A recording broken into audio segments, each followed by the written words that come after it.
So as you can plainly see, this is not a difficult project, went together fairly easy.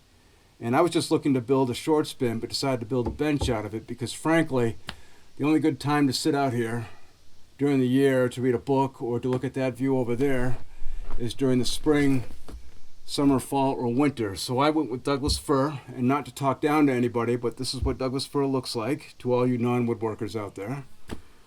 And for all you woodworkers out there, this is what a book looks like. Only kidding, only kidding.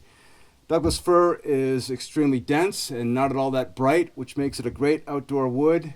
And even though I'm under this overhang, with all the rain and snow that blows in here, I needed something that could take the punishment. And it only took about 8 hours to build. That's including sanding. But I did have to resaw a lot of it so I could get 3/4 inch thicknesses. Anyway, that's all I have for this week, and I'll see you next time. I'm over on Instagram. I'm also over on TikTok, as is a couple of weeks ago. So I have no idea what I'm doing over on TikTok, both technically or philosophically. So if you want to follow me on any of those platforms, you can, and I'll see you next time.